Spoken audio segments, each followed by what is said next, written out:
¿Cuál fue el origen de Roma? Según Tito Livio en su obra Ad Urbe Condita, desde la fundación de la ciudad, Roma fue fundada en el 753 a.C. Su primer rey fue Rómulo, hermano de Remo. Eran descendientes del héroe Eneas de Troya y la diosa Venus, abandonados en el río Tíber y amamantados por la loba Capitolina al poco de nacer. Evidentemente esto está más cerca de la leyenda que de la realidad. Lo que sí es cierto es que desde esa fecha aproximada, la ciudad surge de un conjunto de aldeas en torno a 7 colinas en la región del Lacio. Se trataba de una monarquía que se apoyaba en el Consejo del Senado, un órgano compuesto por familias dominantes o patricias. Destaca además la influencia cultural de los etruscos, pueblo vecino de la región de Etruria. Tras los gobiernos de 7 reyes, el Senado expulsó al último rey, Tarquinio el Soberbio, iniciándose en el 509 a.C. la República Romana. ¿Cuáles eran las instituciones republicanas romanas? El poder político estaba centrado en los cónsules, 2 magistrados con funciones militares, aunque había otras magistraturas, como los pretores, justicia, o los censores, administración, así como otras de carácter inferior, como los ediles, al cuidado de la ciudad, y los tribunos de la plebe, representante de los plebeyos. Estos cargos eran propuestos anualmente por el Senado, órgano legislativo que también se encargaba de las finanzas y la política exterior. Para participar en política, los ciudadanos romanos usaban las asambleas, comitia centuriata para elegir a los cargos superiores y comitia tributa para elegir a los cargos inferiores. De aquí viene la palabra comicios. Los plebeyos tenían sus propias asambleas, las concilia plebis. ¿Qué guerras hubo durante la República Romana? La Roma republicana experimentó un proceso de expansión territorial. Empezó a consolidarse entre los pueblos latinos conquistando la ciudad etrusca de Veyes en el 396 a.C., venciendo en las denominadas Guerras Latinas. Una vez asegurada la región del Lacio, Roma se fijará en el Samnium, luchando contra los italiotas, griegos de la Magna Grecia, en las guerras samnitas. También tendrán lugar las guerras pírricas contra Pirro, rey de Epiro, al que se le asocia la expresión victoria pírrica.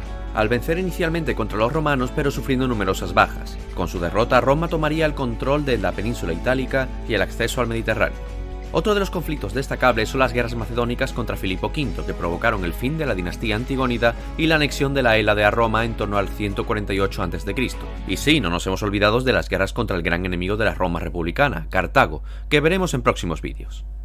¿Qué fueron las guerras púnicas? Las guerras púnicas se enfrentaron a la República Romana contra los punos o cartagineses, habitantes de la colonia fenicia de Cartago, fundada en el 814 a.C.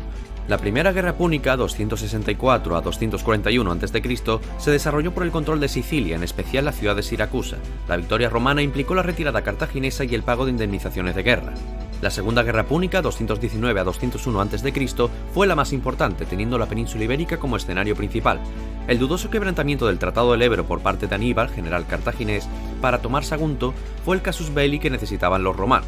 A pesar de la victoria cartaginesa en Cannas y la llegada de los cartagineses a las mismas puertas de Roma, el desembarco de Escipión el africano en Ampurias y la posterior derrota cartaginesa en Zama inclinaron la balanza a favor de los romanos. La Tercera Guerra Púnica, 148 a.C., puso de manifiesto la concesión del Senado para destruir Cartago ante su posible resurgimiento. ¿Hubo conflictos sociales en la Roma republicana? La situación social en los territorios romanos era conflictiva. Muchos veteranos de guerra lamentaban sus escasas compensaciones económicas y la concentración de tierra en manos de unas élites patricias perjudicaban el nivel de vida de la plebe. Como respuesta a estos problemas surgieron los hermanos Tiberio y Cayo Graco, tribunos de la plebe, que impulsaron una lex o ley agraria, limitando la posesión de tierras y ayudando a los plebeyos. Los grandes propietarios se mostraron contrarios a estas medidas, sucediéndose varios conflictos civiles, incluso los asesinatos de los hermanos Graco. Estos conflictos desembocaron en una guerra civil social en el 88 a.C., formándose el bando de los populares en torno a Cayo Mario y el bando de los optimates, la aristocracia, en torno a Lucio Sila. Finalmente resultaría Sila el vencedor, abdicando al poco tiempo tras una serie de reformas. ¿Qué fueron los triunviratos? Los triunviratos son sistemas políticos durante la República Romana en los que el poder se dividía en 3 cónsules, 3 jefes militares y políticos, cada uno con sus territorios. Se fragmentó el poder para evitar conflictos civiles y asegurar la paz y la estabilidad, pero lo cierto es que se intensificaron ante las ansias de poder de los cónsules. El primero y más famoso de los triunviratos fue el formado por Julio César sobre las Galias, Pompeyo sobre Hispania y Craso sobre el norte de África, Grecia y Asia Menor. Sus ambiciones propiciaron enfrentamientos entre ellos, destacando la flamante victoria de Julio César en Farsalia ante Pompeyo, volviendo a Roma e instaurando una dictadura perpetua, una clara precursora de lo que sería el imperio, aunque César acabaría siendo asesinado. El segundo triunvirato estaría formado por Marco Antonio, Octavio y Lépido. Marco Antonio, junto con Cleopatra, la última reina del Egipto tolemaico, se enfrentaron a Octavio, sobrino de César, que acabó venciendo en la batalla de Accio en el 31 a.C. Con ello asistiríamos al fin de la República y al nombramiento de Octavio Augusto como primer emperador de Roma. ¿Quién fue Julio César? Julio César fue un político, cónsul general y dictador romano, y uno de los mayores estrategas de la historia. Pertenecía a la familia patricia de los Julios. Su carrera política y militar creció al ser nombrado cónsul durante el primer triunvirato, iniciando la conquista de las Galias. Su maestría en el campo de batalla le hizo ganarse admiradores y detractores por igual, al ver algunos en su carisma y personalidad una amenaza al Senado y al sistema republicano. Destaca su victoria en la batalla de Alesia contra el caudillo galo Vercingetorix. Se enfrentó a su archirrival Pompeyo por el control absoluto de Roma, derrotándolo finalmente en la batalla de Farsalia, otra prueba de su ingenio militar. Al regresar a Roma instauró una dictadura perpetua que dejaba entrever cómo sería el futuro imperio, pero también fue víctima de uno de los grandes magnicidios de la historia, al ser asesinado en el Senado en los idus de marzo, es decir, el 15 de marzo del año 44 a.C., víctima de un complot político. En el terreno político y militar, su influencia determinó el paso posterior de la República a un imperio, de la mano de su sobrino Octavio Augusto en el 27 a.C. ¿Cuáles fueron las principales dinastías del Imperio Romano? Parte 1. El Imperio Romano se inaugura en el 27 a.C. con el principado de Octavio Augusto, sobrino de César y primer emperador. El puesto no solía ser hereditario, sino que el emperador designaba en vida a su heredero. No obstante, asistimos a la sucesión de diferentes familias y dinastías durante el conocido como Alto Imperio. La primera de ellas es la Julio-Claudia, herederos de Augusto, con nombres como Tiberio, que vivió durante los hechos de la Pasión de Cristo, Calígula, del que se decía que era un tirano, Claudio y Nerón, este último famoso por el incendio de Roma. Tras el suicidio forzado de Nerón, tuvo lugar en el 69 a.C. el año de los 4 emperadores. Estos eran Galba, Otón, Vitelio y Vespasiano. La rápida sucesión de emperadores se debió a la debilidad del poder y a los numerosos complots políticos, que finalizó Vespasiano. Este último inicia la dinastía de los Flavios, iniciando la construcción del Coliseo. Le sucederían Tito, que conquistaría definitivamente Judea, y Domiciano, que finalizaría la construcción del Coliseo. ¿Cuáles fueron las principales dinastías del Imperio Romano? Parte 2. La siguiente dinastía, en los albores del siglo II después de Cristo, es la de los emperadores hispanos o primeros antoninos, en los que destacamos a Nerva, Trajano y Adriano. Estos dos últimos emperadores, nacidos en Itálica, Sevilla, llevaron al Imperio Romano su máxima extensión territorial, conquistando la Dacia Trajano y llevando el sobrenombre de Optimus Princeps, así como una gestión encomiable de los distintos territorios. Durante el imperio de Adriano se mandó a construir su famoso muro que dividía Gran Bretaña en dos, el territorio más al norte de todo el imperio, estableciendo su límite. Los antoninos fue otra dinastía ejemplificada en Antonio Pío, Marco Aurelio, el emperador filósofo, y Cómodo, con el que se inicia una etapa de inestabilidad. Famosas son sus adaptaciones en la película Gladiator. Y la siguiente dinastía de la que vamos a hablar es la Severa, con Alejandro Severo al frente, Caracalla, que instauraría la ciudadanía romana en todas las regiones del imperio, y Alejandro Severo. ¿Cómo era el ejército romano?